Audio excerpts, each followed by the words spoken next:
जहान खुसरो में आकर मन खुश होना बहुत स्वाभाविक है। नमस्कार, आदाब। आप देख रहे हैं खबर अड्डा और मैं हूं आपके साथ सुंबुलीरम। दोस्तों, मोदी जी भी कमाल करते हैं। एक तरफ उनकी पार्टी के नेता मुसलमानों के खिलाफ नफरत की उल्टी करते हैं, तो वहीं दूसरी तरफ मोदी जी हैं जो मुसलमानों के लिए, उनके धर्म इस्लाम के लिए तारीफों के पुल बांध रहे हैं। सूफी म्यूजिक का खुद को फैन बता रहे हैं, जो अब मुसलमानों की भर भर के वो तारीफ कर रहे हैं मोदी जी, तो अंधभक्तों के भी पेट में मरोड़ उठने लगा है। उन्हें यकीन ही नहीं हो रहा कि मोदी जी ऐसा कैसे कह सकते हैं।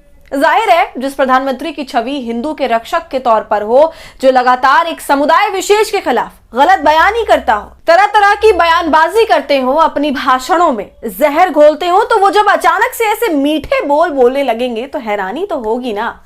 तो दोस्तों, क्या कुछ कहा है मोदी जी ने, सब आपको बताएंगे इस वीडियो में, तो आप हमारे साथ अंत तक बने रहिएगा।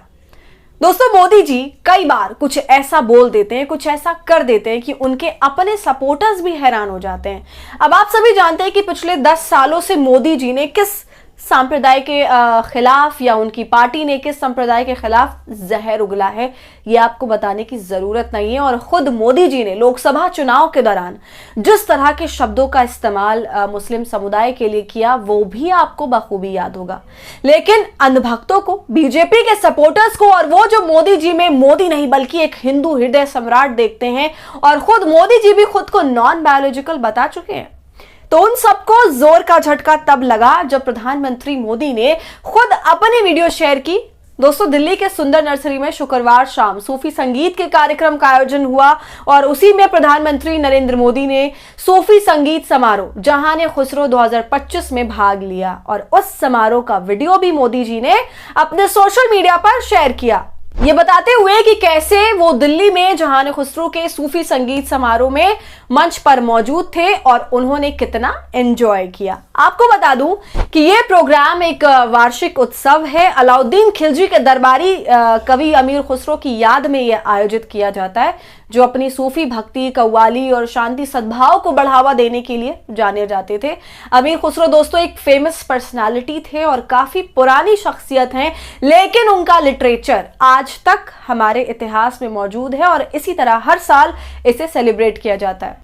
दोस्तों, इस पूरे उत्सव के आयोजक प्रसिद्ध फिल्मकार मुजफ्फर अली हैं। तो प्रधानमंत्री नरेंद्र मोदी यहां पर थे और एक से बढ़कर एक बातें कर रहे थे। खुसरो के साथ साथ उन्होंने गालिब और रूमी के अंदाज और उनके साहित्य पर भी बात करी। इतनी अच्छी अच्छी बातें कर रहे थे कि 1 मिनट के लिए तो मुझे बड़ी हैरानी हुई और अपने कानों पर यकीन ही नहीं हुआ कि ये पीएम मोदी बोल रहे हैं, जो लोकसभा चुनाव में मुसलमानों के लिए घुसपैठिया जैसे शब्दों का इस्तेमाल करते हैं। तो आखिर पीएम का ऐसा हृदय परिवर्तन कैसे और क्यों हुआ? क्या इसके पीछे भी कोई राजनीति है? खैर दोस्तों, सबसे पहले आप मोदी जी को सुनिए, फिर आगे की चर्चा करेंगे। जहान खुसरो में आकर मन खुश होना बहुत स्वाभाविक है। हजरत अमीर खुसरो जिस बसंत के दीवाने थे, वो बसंत आज यहां दिल्ली में मौसम है ही नहीं, बल्कि जहान खुसरो के इस आबो हवा में भी धुला हुआ है। हजरत खुसरो के शब्दों में कहें तो सकल बन फूल रही बरस सरसों, सकल बन फूल रही सरसों, अम्बवा फूटे टेसू फूटे, कोयल बोले डार डार। यहां माहौल वाकई कुछ ऐसा ही है। यहां महफिल में आने से पहले अभी मुझे तह बाजार घूमने का मौका मिला।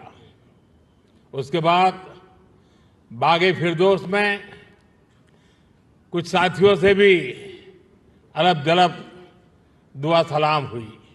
तो देखा आपने दोस्तों, इस पूरे वीडियो की दिलचस्प बात यह रही कि प्रधानमंत्री नरेंद्र मोदी सूफी संगीत को बढ़ावा देने वाले इस कार्यक्रम में इतने मंत्रमुग्ध थे। उन्होंने इतनी तारीफ की इस कार्यक्रम में अमीर खुसरो की और भारत की संस्कृति की, सूफी संस्कृति की, जो कि जाहिर तौर पर भारत की ही संस्कृति है। तो ये सब सुनकर हैरानी तो होती है और यकीन करना मुश्किल हो जाता है, क्योंकि अभी कुछ वक्त पहले ही भारत के अजमेर में और उसकी दरगाह पर क्या कुछ हुआ वो हम सभी ने देखा।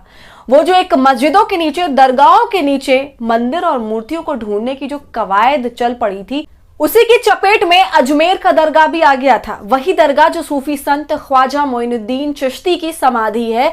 और हम सभी जानते हैं कि ये एक ऐसा दरगाह है जहां पर सिर्फ मुसलमान ही नहीं बल्कि हर धर्म के लोग जाते हैं और पूरी दुनिया से जाते हैं, उसमें उनकी आस्था है।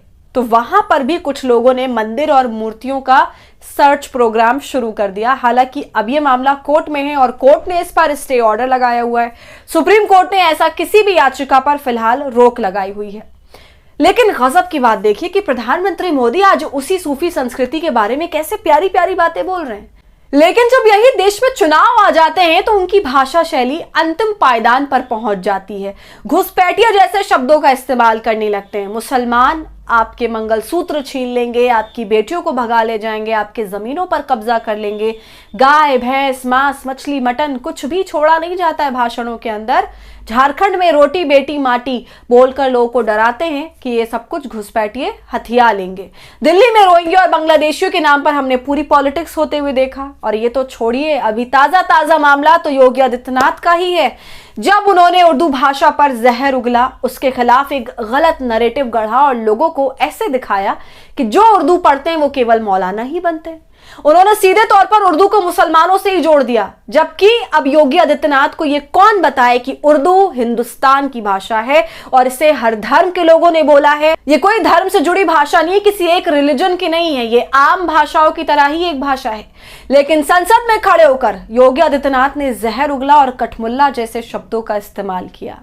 तो दोस्तों, आपका इस पूरी वीडियो पर क्या कहना है? मोदी जी का जो अचानक से हृदय परिवर्तन हुआ है, उनकी जबान जो इतनी मीठी हो गई है, इस पर आपकी क्या राय है? हमें कमेंट कर जरूर बताएं। वीडियो पसंद आई हो तो इसे लाइक और शेयर करें और खबर अड्डा को यूट्यूब पर सब्सक्राइब कर लें।